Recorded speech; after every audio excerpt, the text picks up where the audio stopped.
अथ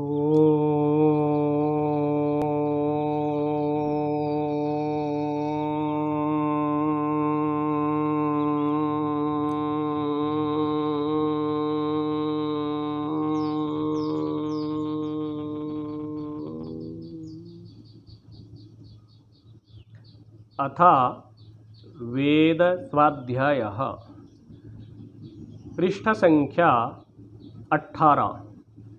अद्य महर्षि दयानंद प्रणीतस्य यजुर्वेद भाष्य ग्रंथस्य 31 अध्यायस्य 18 मंत्रस्य स्वाध्यायो भविष्यति। तत्र स्वाध्यायमान मंत्रस्य ओम वेदाहमेतं पुरुषं महान्तम् इत्येतानि प्रथमानि पदानि सन्ति। पृष्ठसंख्या 18। ओम वेदाहमेतं पुरुषं महान्तमादित्यवर्णं तमसः परस्तात् तमेव विदित्वाति मृत्युमेति नान्यः पन्था विद्यते यनाय। वेद अहम एतं पुरुषं महन्तम् आदित्यवर्णम् इति आदित्यवर्णं तमसः परस्तात् तम एव विदित्वा अति मृत्युम एति न अन्यः पंथा विद्यते अयनाय। वेद अहम इति अस्य उत्तरनारायण ऋषिः आदित्यो देवता नित्रेतृष्टुप् छन्दः दैवतः स्वरः। अथ विज्ञानं जिज्ञास्वे कथम उपदिशेत इति आह।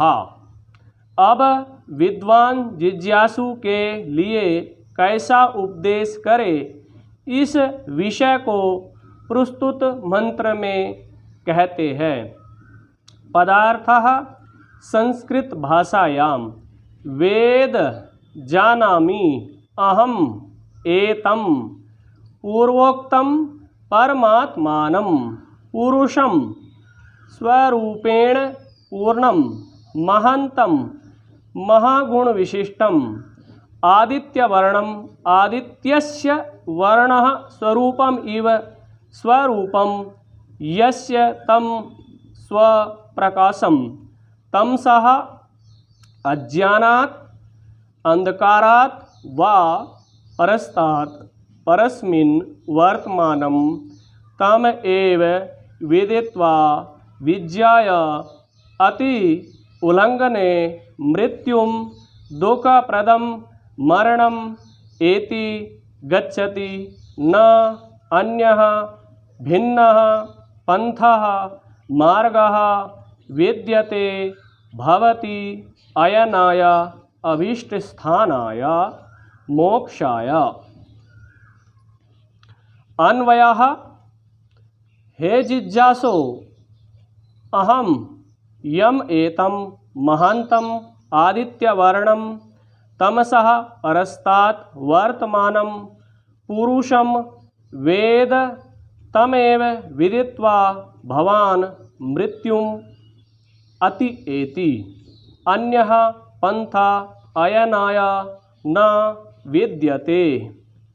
भावार्थः संस्कृत भाषायां यदि मनुष्य ऐहिक पारमार्थिके सुखे इच्छेयुः तर्हि सर्वेभ्यो बृहत्तमं स्वप्रकाश आनंद स्वरूपम् अज्ञानलेशात् दूरे वर्तमानं परमात्मानं ज्ञात्वा एव मरण आदि अगाध दुख सागरात् पृथक भवितुं शक्नुवन्ति। अयम एव सुखप्रदः मार्गः अस्ति। अस्मात् अन्यः कश्चिदपि मनुष्याणां मुक्तिमार्गः न भवति। पदार्थः आर्यभाषायाम। हे जिज्ञासु पुरुष, अहम मैं जिस एतम इस पूर्वोक्त महंतम बड़े बड़े गुणों से युक्त आदित्य वर्णम सूर्य के तुल्य प्रकाश स्वरूप तमसः अंधकार व अज्ञान से परस्तात् पृथक वर्तमान पुरुषम स्वस्वरूप से सर्वत्र पूर्ण परमात्मा को वेद जानता हूँ, तम एव उसी को विदित्वा जान के आप मृत्युम दुखदायी मरण को अति एति उल्लंघन कर जाते हो, किंतु अन्य इससे भिन्न पंथः मार्ग अयनाय अभीष्ट स्थान मोक्ष के लिए न विद्यते, नहीं विद्यमान है। भावार्थः आर्यभाषायाम। यदि मनुष्य इस लोक परलोक के सुखों की इच्छा करे तो सबसे अति बड़े स्वयं प्रकाश और आनंद स्वरूप अज्ञान के लेस से पृथक वर्तमान परमात्मा को जान के ही मरण आदि अथा दुख सागर से पृथक हो सकते हैं। यही सुखदायी मार्ग है। इससे भिन्न कोई भी मनुष्यों की मुक्ति का मार्ग नहीं है। इति वेद स्वाध्यायः। सम्मानित आर्य बंधुओं, आज जिस वेद मंत्र का स्वाध्याय किया गया है, इस वेद मंत्र के विषय में यदि हम चिंतन करें तो ये एक प्रकार से मनुष्य जीवन का सार है। मनुष्य अपने जीवन में जितने भी क्रियाकलाप करता है, मनुष्यों के लिए परमपिता परमात्मा ने जितने भी इस संसार में साधन बनाए हैं, जिन साधनों की पूर्व के मंत्रों में भी हमने चर्चा की है, तो ये सारे के सारे साधन, सारे के सारे मनुष्य के क्रियाकलाप सिर्फ उसको अपने एक अंतिम जो प्रयोजन है, अंतिम जो उसका लक्ष्य है, उसको प्राप्त कराने के लिए है। और वो अंतिम लक्ष्य मोक्ष है, मुक्ति है, नित्य आनंद है, दुखों से सर्वथा छूट जाना है। तो वो मोक्ष, वो मुक्ति, वो आनंद, वो ईश्वर की प्राप्ति कैसी है, उसका जो है साक्षात इस वेद मंत्र में बताया गया है। मुख्य रूप से इस विषय को इस वेद मंत्र में प्रस्तुत किया गया है।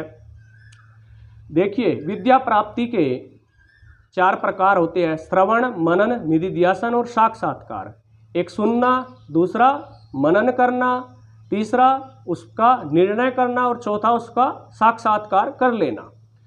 तो ये वेद मंत्र ईश्वर के साक्षात्कार की बात कर रहा है।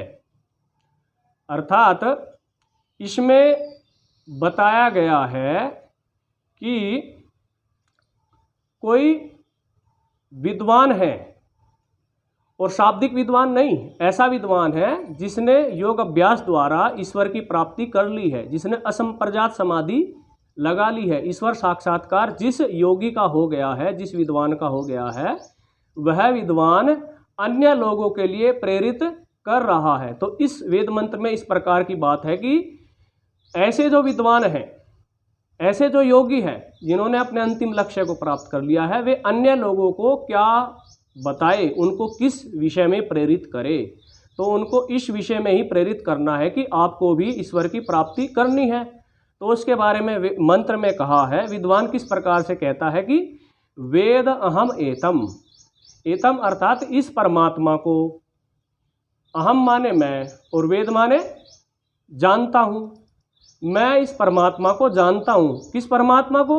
जिस परमात्मा की पहले मंत्रों में चर्चा आ चुकी है। पूर्व में कहे गए जिस परमात्मा की हम बात कर रहे थे, उस परमात्मा को, अर्थात इस परमात्मा को। अभी हमारे पास है परमात्मा, परमात्मा के लिए हम कह सकते हैं एतम, इस परमात्मा को, यही तो है परमात्मा, कहीं दूसरी जगह जाने की आवश्यकता नहीं है। तो इस परमात्मा को मैं जानता हूँ, विद्वान ऐसा कह रहा है।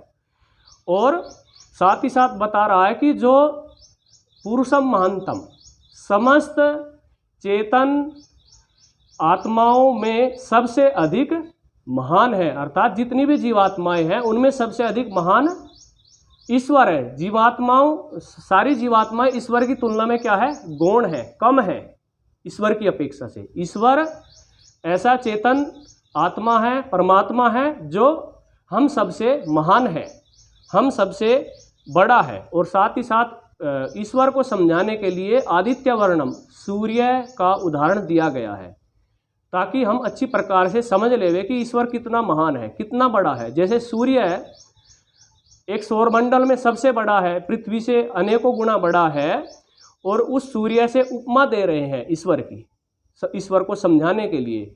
वैसे तो ईश्वर अनंत है, लेकिन सूर्य के द्वारा एक समझाने का प्रयास किया गया है। और आगे कहा तमसः परस्तात्, वह परमपिता परमेश्वर अंधकार से, अज्ञान से, अविद्या से, दुखों से, इन सब चीज़ों से रहित है।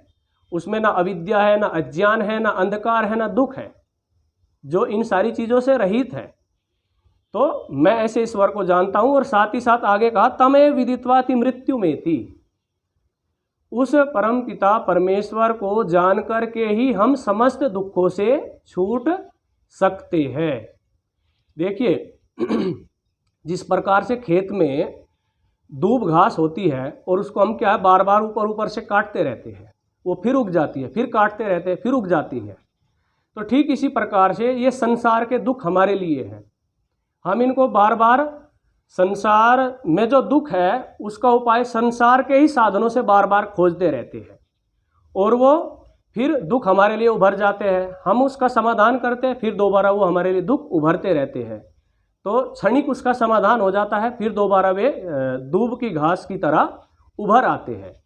लेकिन उसका नितांत यदि कोई उपाय है, अत्यंत यदि कोई उपाय है, सर्वथा छूटने का यदि कोई उपाय है, तो वो क्या है, ईश्वर की प्राप्ति है। इसीलिए इस वेद मंत्र की पंक्ति में कहा है कि तमे विदित्वाति मृत्यु में थी, उस ईश्वर को जान करके ही सर्वथा हम दुखों से छूट सकते हैं। नान्यः पंथा विद्यते अनाया, और ये भी संकेत कर दिया, सावधान कर दिया कि और कोई मार्ग नहीं है, इससे अलग हम कितना भी कहीं भी दौड़ते रहे, कोई भी प्रयास करे, तो और कोई मार्ग हमें दुखों से छुड़ाने वाला नहीं है। केवल और केवल एकमात्र मार्ग यही है कि ईश्वर की प्राप्ति, इससे अलावा हम सर्वथा दुखों से नहीं छूट सकते।